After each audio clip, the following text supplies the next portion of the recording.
नमस्ते दोस्तों। हम अपस्टॉक्स में अकाउंट क्रिएट करते हैं। अपस्टॉक्स में अकाउंट क्रिएट करने के बाद हमें डिफरेंट चार्जेस लगना शुरू होते हैं। हमें इन चार्जेस के बारे में जानना बहुत ज़रूरी होता है। हमें सबसे पहले एनुअल मेंटेनेंस चार्जेस के बारे में देखेंगे। एनुअल मेंटेनेंस चार्जेस यानी हमें एक साल के अंदर कितना चार्जेस उसके ऊपर लगता है उसके बारे में होता है। अपस्टॉक्स हमसे मंथली चार्जेस लेता है। जैसे उनका एक एनुअल मंथली जो चार्ज होता है वो 25 रुपये होता है। उसके ऊपर जीएसटी लगा दिया जाए तो करीबन 30 रुपये के करीब चला जाता है और ये अमाउंट हर महीने अपने अकाउंट से रिड्यूस होता है। यदि हम 12 महीनों की बात करें तो ये करीबन 350 रुपये के करीब चला जाता है।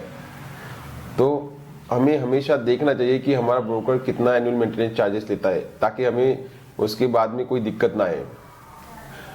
अब बात करते हैं चार्जेस के बारे में, जो अनदर ट्रांजैक्शन चार्जेस होते हैं। काफ़ी लोग ट्रेड करते हैं जैसे ऑप्शन में, इक्विटी में, फ्यूचर में, पर उनको ये नहीं पता होता कि उनके ट्रांजैक्शन पर कितना उनको चार्ज लगता है।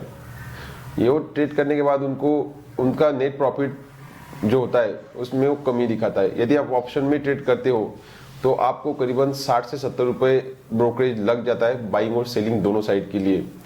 यदि आप ऑप्शन में प्रॉफिट कमाना चाहते हो तो आपका मिनिमम प्रॉफिट 70 या 60-70 रुपये आप एग्जैक्टली कैलकुलेट कर सकते हो, जो मैं आपको बाद में बताऊंगा। उसके यदि ऊपर रहा तब भी हम प्रॉफिट में होते हैं। तो इसलिए हमें सभी तरह के चार्जेस पता होने बहुत ज़रूरी है। तो आज अभी हम बात करेंगे किस तरह से चार्जेस हम पर लगते हैं। काफ़ी लोग ट्रेड करते हैं, उनको ट्रेड करने के बाद उनका जो एग्जैक्ट प्रॉफिट एंड लॉस होता है उससे वो काफ़ी कम दिखाता है। करीब करीब यदि आप ऑप्शन में ट्रेड करते हैं तो आपको 70 से 60 रुपये कम में दिखाता है। तो आपको ये पता होना चाहिए कि आपको एग्जैक्टली कितना चार्जेस लगाए। उसके लिए हमें चार्जेस कैलकुलेट करते आना चाहिए। अभी हम उसके बारे में भी जानेंगे। यदि हम देखते हैं तो mostly equity, commodity and currency, ये 3 टाइप के different type of the sections होते हैं जिसमें हमें अलग अलग चार्जेस लगते हैं। अब हम देखते हैं कि इक्विटी में भी हमें equity intraday, equity delivery, equity future and options, फिर से इसमें 4 सब कैटेगरीज आती है। हम सारे के बारे में डिटेल में बात करेंगे। यदि आप कोई ट्रेड लेते हैं तो आपको एग्जैक्ट आपके अमाउंट कितना चार्जेस लगेगा इसके बारे में पता होना बहुत आवश्यक होता है। सो हम उसके बारे में भी जानेंगे। अब स्टॉक्स में इक्विटी के लिए मोस्टली कोई चार्जेस नहीं लिया जाता, इक्विटी डिलीवरी के लिए। और इक्विटी इंट्राडे पर आपको 0.05% और 20 रुपीज़ इतना ब्रोकरेज आपको उनकी ओर से चार्ज किया जाता है। बाकी अन्य चार्जेस भी होते हैं, जैसे हम बात कर सकते हैं सिक्योरिटी ट्रांजैक्शन चार्जेस हो सकता है, जैसे जीएसटी हो सकता है, आप से भी ब्रोकरेज चार्जेस हो सकता है, स्टैम्प ड्यूटी हो सकता है। इस तरह के काफ़ी चार्जेस होते हैं। ये सबको मिलाकर हमें अपने ट्रेड पर ट्रांजैक्शन चार्जेस देने होते हैं। सो हम अब उसके बारे में बात करेंगे। जो चार्ज लिस्ट ऑफ अपस्टॉक दिख रहा है, जहाँ पर अपस्टॉक का सिंबल है उसे क्लिक करना है। देखिए आपको यहाँ पर 3 तरह के सेक्शन दिखाई दे रहे हैं। इक्विटी, दूसरा है करेंसी, तीसरा है कमोडिटीज। यानी इन सभी में अलग अलग तरह के चार्जेस लगते हैं। अब इक्विटी में 4 तरह के फिर से होते हैं, जैसे equity delivery, okay, equity intraday, equity future और इक्विटी ऑप्शंस। ओके, मैं इनको डेस्कटॉप साइट पर कर लेता हूँ ताकि हमें काफ़ी क्लियरिटी के साथ ये सभी चीज़ें समझ में आए। देखो इक्विटी चार्जेस, अब उन्होंने बोला है इक्विटी डिलीवरी के लिए ब्रोकरेज उन्होंने बोला है 20 रुपीज़ और 2.5% which ever be lower on equity delivery. यानी मैक्सिमम आपसे 20 रुपीज़ लेंगे। इक्विटी के लिए कोई चार्जेस वैसे होते नहीं। एसटीटी के लिए उन्होंने बोला है 0.1% on both buy and sell side. Transaction charges जो एनएससी का होता है काफ़ी कम होता है, 0.00345%। ओके, नीचे डीमैट ट्रांजैक्शन चार्जेस दे दिया हुआ है उन्होंने, जैसे वो होता है 18.5 पर script per day only on sell side. जैसे हम ये सेल साइड में ही लगता है, बाय साइड के लिए नहीं लगता। नीचे दिया है जीएसटी 18% होता है। अब ये 18% एक्चुअली कैलकुलेट किया जाता है जितना हमारा ब्रोकरेज लगा है, ट्रांजैक्शन चार्जेस और डीमैट चार्जेस, इनके ऊपर ये 18% होता है। मैं आपको सभी चीज़ें बाद में बताऊंगा किस तरह से काम करते हैं। सेबी चार्जेस होता है 5 रुपये 1 करोड़ रुपए के ऊपर होता है। स्टैम्प ड्यूटी चार्जेस ये 0.015% या 1500 रुपये 1 करोड़ के ऊपर ऑन बाई साइड पर लगता है। उसी तरह हम देख सकते हैं इंट्राडे इक्विटी के लिए, इक्विटी फ्यूचर के लिए और इक्विटी ऑप्शंस के लिए। इनमें बेसिक डिफरेंस जो देखा जाता है, इक्विटी इंट्राडे को हमें बाय और सेल साइड में 20 रुपये लगता है, ओके, या तो 0.05%, इनमें से जो भी कोई कम हो उसमें वो लगता है। बाद में हम देखेंगे इक्विटी फ्यूचर के लिए उन्होंने भी वही पर वही बोला है, 20 रुपीज एग्जीक्यूटेड और 0.05% विच एवर बी लोअर।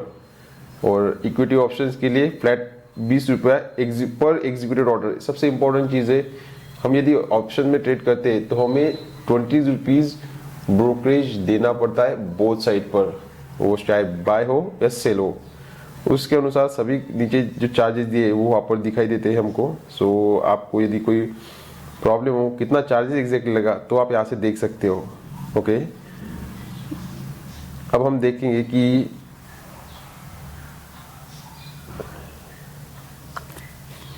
ये तो अभी तक बात हो गई इक्विटी के बारे में। अब हम करेंसी के चार्जेस देखेंगे। उन्होंने करेंसी के बारे में भी दिया हुआ है, ब्रोकरेज जैसे 20 रुपये पर एग्जीक्यूटेड ऑर्डर, ओके, और 0.05% विच एवर बी लोअर। इसमें एसटीटी नहीं लगता, जैसे उन्हें ट्रांजैक्शन चार्जेस बोला है। इसके बारे में सभी डिटेल्स उन्होंने दी होती है, जैसे जीएसटी और सेबी चार्जेस करीबन सेम ही होते हैं सभी चीज़ों में। कमोडिटीज़ के बारे में बात किया जाए तो 20 रुपीज़ पर एग्जीक्यूटेड ऑर्डर और 0.05% which ever be lower, okay. STT charges, transaction charges, GST और सेबी चार्जेस, ये सभी उन्होंने दिया हुआ है। अब हम देखते हैं प्रैक्टिकल एग्जांपल लेकर कि कितने चार्जेस लगते हैं। अब हम देखेंगे अपस्टॉक्स में ब्रोकरेज चार्जेस किस तरह से लगते हैं। चलो उसके बारे में देखते हैं। हम सबसे पहले यहाँ पर सर्च करते हैं अपस्टॉक्स ब्रोकरेज चार्जेस। जैसे यहाँ पर मैं लिखता हूँ अपस्टॉक ब्रोकरेज चार्जेस और कैलकुलेटर। अपस्टॉक ब्रोकरेज कैलकुलेटर को हम यहाँ पर सिलेक्ट करते हैं। जैसे हम उसको सिलेक्ट करते हैं सबसे पहले ऑप्शन आता है calculate and compare brokerage charges online. आप यहाँ पर जो प्राइस निकालोगे वही प्राइस आपको पे करना होता है, इसीलिए बहुत इंपॉर्टेंट होता है। जैसे अपस्टॉक का ब्रोकरेज कैलकुलेटर सामने आ जाता है, आपको कुछ तरह से इस तरह से इंटरफेस दिखाई देता है। तो हम देखेंगे किस तरह से चार्जेस निकाले जा सकते हैं। सबसे पहले आपको यहाँ पर स्टेट सिलेक्ट करना है। आपका जो भी कोई स्टेट हो, जैसे तमिलनाडु हो तो तमिलनाडु को सिलेक्ट करिए, क्योंकि इसके ऊपर जो स्टेट का ट्रांजैक्शन चार्जेस होता है, स्टैम्प ड्यूटी होता है, उसको लगते हैं। सो ये इंपॉर्टेंट होता है। आप अपना स्टेट सिलेक्ट कर लीजिए। जैसे मैं महाराष्ट्र है तो मैं महाराष्ट्र सिलेक्ट करता हूँ। आप इंट्राडे या डिलीवरी इनमें से कोई भी एक सिलेक्ट करते, जो आप ट्रेड ले रहे हो उसके अनुसार उसे सिलेक्ट कर लीजिए। अब हम नीचे देखेंगे कैरेक्टरिस्टिक। यहाँ पर हमें नंबर, जो नाम है, हमने जो कुछ ट्रेड लिया है उसको हमें यहाँ पर डालना है। जैसे मैं आज आपको एक एग्जांपल दिखाऊंगा रिलायंस का। सपोज हम इंट्राडे में यदि कोई काम करते हैं तो हम रिलायंस का कोई शेयर खरीदते हैं और उसको सेल करते हैं, तो इनमें हमें कितना चार्जेस लगता है एग्जैक्टली मैं बताएंगा। तो मैं यहाँ पर लिखता हूँ रिलायंस। देखिए यहाँ पर आ गया है रिलायंस, तो मैं रिलायंस को क्लिक करता हूँ। उसके बाद में देखेंगे क्या होता है। जैसे ही मैं रिलायंस को क्लिक करता हूँ वो एक क्वांटिटी दिखाता है, बाय प्राइस जैसे 2,500 रुपए के करीब दिखा रहा है और सेलिंग प्राइस कुछ दिखा रहा है। तो हमें यहाँ पर अपना प्राइस लिखना है, जैसे हमने किस प्राइस पर उसको बाय किया। सपोज हमने उसको यहाँ पर एग्जांपल के लिए हम 26 रुपए पर बाय किया आज, और उसको 2600 में ही सेल कर दिया। यदि हम 2600 में बाय करके 2600 में सेल करते हैं तो हमें एग्जैक्टली पता चलता है कि हमें एग्जैक्ट कितने चार्जेस लगे। उसके नीचे एक क्वांटिटी के लिए हम 2600 पर बाय किए और 2600 पर सेल किए, तो देखो कितना चार्जेस लगा है। यहाँ पर हम देखते हैं ब्रोकरेज 2.6 रुपीज लगा है, अदर चार्जेस 1.49 लगा है। ब्रेक इवन पॉइंट, सबसे इंपॉर्टेंट चीज है ब्रेक इवन पॉइंट क्या होता है। ब्रेक इवन पॉइंट वो होता है यदि हम उसके ऊपर कोई अमाउंट के ऊपर हम जाते हैं तभी हम प्रॉफिट में रहते हैं। ब्रोकरेज एंड अदर चार्जेस, यहाँ पर दोनों का सम मिला के -4.5 09 दिखा रहा है, यानी हमारा इतना प्रॉफिट या लॉस हुआ है, और यहाँ पर माइनस होने के कारण इतना हमें लॉस हुआ है। एक बात ध्यान में रखिए, हमेशा ये पॉजिटिव है या निगेटिव, इस पर ध्यान रखना आवश्यक है। यदि पॉजिटिव होता है तो हमारा प्रॉफिट है, और अदरवाइज निगेटिव है तो लॉस हो रहा है। तो हमें हमेशा अपना प्रॉफिट बनाने के बाद, ट्रांजैक्शन के बाद जो निकलता है वही प्रॉफिट होता है। अब देखिए ये 2.409 किस तरह से आया है, उसके बारे में सभी डिटेल्स दिया हुआ है। जैसे एसटी ब्रोकरेज हो गया 2.6 रुपीज ब्रोकरेज हो गया, जो अकॉर्डिंग टू 0.05% विच भी लोअर था, इसलिए वो 2.6 हो गया। या तो ये मैक्सिमम 20 रुपीज हो सकता है, बाय और सेल साइड में 40 रुपीज होता है। ओके, सो ये डिलीवरी होने के कारण इस पे एक इस तरह से ब्रोकरेज लगा 2.6 rupees. STT security transaction charges हमें 65 पैसा लगाए। ओके, ट्रांजैक्शन चार्जेस हमें 18 पैसा लगाए, क्लियरिंग चार्जेस नहीं लगा। जीएसटी जो लगाए वो 0.5 यानी 50 पैसा लग गया है। स्टैम्प ड्यूटी चार्जेस 0.16 इतना लगा है। सेबी टर्नओवर चार्जेस नहीं लगा, और टोटल चार्जेस जो हम ऊपर चार्जेस देखे उनका सम देखे तो 4.09 है। तो और नीचे दिखा रहा है net buying value, net selling value, break even point. Break even point यानी हम उसी पर खरीद कर उसी पर सेल कर रहे हैं, तो एग्जैक्टली क्या प्रॉफिट या लॉस हो रहा है उसको ब्रेक इवन पॉइंट बोलते हैं।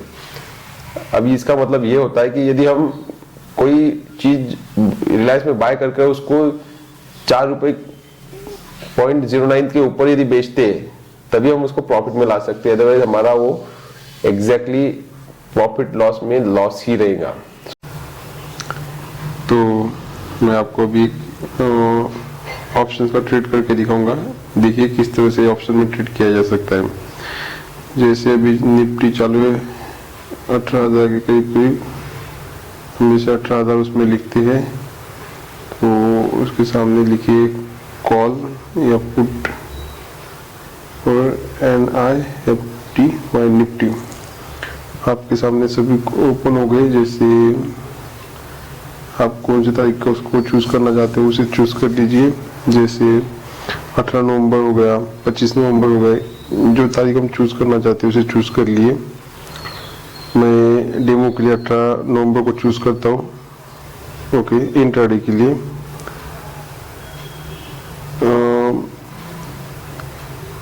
ऑप्शंस होने के कारण यहाँ पर क्वांटिटी में 50 लिखना होगा, क्योंकि ऑप्शन में हमेशा क्वांटिटी 50 के लॉट में होता है। सो 50 का क्वांटिटी लिखता हूँ, और सपोज अंडरस्टैंडिंग के लिए हम प्राइस लेते हैं 90 रुपीज़, जो काफ़ी कन्वीनियंस होता है हमारे कैलकुलेशन के लिए। जैसे हमने खरीदा 90 को, उसको खरीदने के बाद उसको सेल जो बेचा है वो भी 90 को बेचा है। तो देखिए किस तरह से चार्जेस लगते हैं उसके बारे में बताया गया है। जो मेन चार्जेस है वो ब्रोकरेज 40 रुपये लगा है, अदर चार्जेस 15.8 रुपये लगा है, और ब्रेक इवन पॉइंट 1.1 यानी 90 रुपीज़ के ऊपर 1.1 यानी 91.11 रुपीज़ पर हम उसको सेल करते बाय कर तो हमारा ब्रेक इवन पॉइंट अचीव होता और हमें 0 लॉस होता। ओके, मैं आपको उसके बारे में बताऊंगा। और यहाँ पर दिखाया रहा है नेट प्रॉफिट एंड लॉस, जो -55.35 है, यानी हमारा लॉस, हम यदि 90 पर खरीद कर उसको 90 पर ही बेचते तो हमारा जो चार्जेस है वो 55.35 है, यानी हम ब्रेक इवन पॉइंट पर उसको बेच कर सेल करते तो हमें 55.35 का लॉस दिखाएगा। यहाँ पर देखो, यहाँ पर लिखा हुआ है ब्रेक इवन पॉइंट 1.11, यानी देखो 90 प्लस 1.11, तो उसका वैल्यू देखो। यहाँ पर हम सपोज उसको करते 91.11, तो देखिए अप्रोक्सीमेट हमारा नेट प्रॉफिट एंड लॉस जो 0 दिखा रहा है। इसका मतलब यदि हम 90 पर बाय करके उसको 91.11 पर बेचते तो ब्रेक इवन पॉइंट पर हम उसको सेल कर रहे हैं, तो हमारा ब्रेक इवन पॉइंट पर हमारा जो प्रॉफिट और लॉस है वो तकरीबन 0 रहेगा। इसलिए यहाँ पर नेट प्रॉफिट एंड लॉस जो है वो 8 पैसा दिख रहा है। तो कुछ इस तरह से ब्रेक इवन पॉइंट का यूज किया जा सकता है।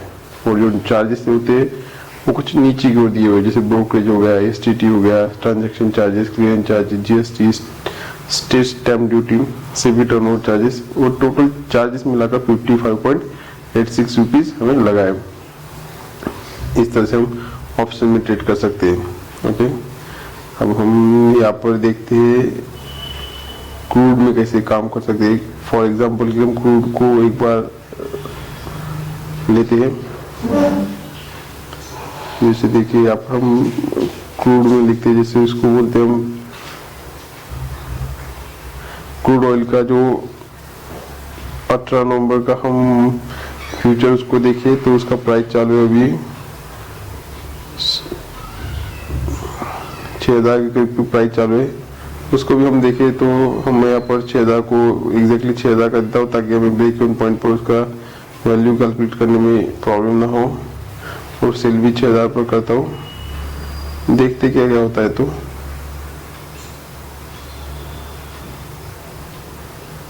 तो देखिए 6000 पर बाय, 6000 पर सेल किया है। ओके, और लॉट यहाँ पर एक का करता हूँ, 1 क्वांटिटी का लॉस देने हमें 6000 रुपये लग रहा है। तो देखिए ब्रोकरेज लगाए 6 रुपया। Okay, other charges 2.36 rupees.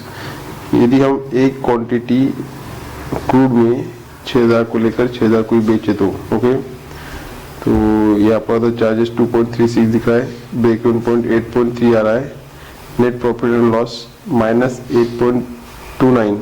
Okay, इतना दिखाई दे रहा है। उनका जो ब्रेक इवन चार्ट है वो भी दिखाया उन्होंने क्लियरली, जो कि इस तरह से ओके, जो कि इस तरह से दिखाई देता है। तो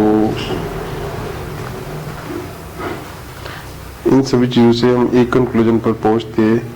यदि हम कोई भी ट्रेड लेते हैं तो हमें उसको ब्रेक इवन पॉइंट से आगे ही बेचना चाहिए ताकि हमें एटलीस्ट कुछ ना कुछ प्रॉफिट बना रहे। सो हमसे जुड़ने के लिए धन्यवाद।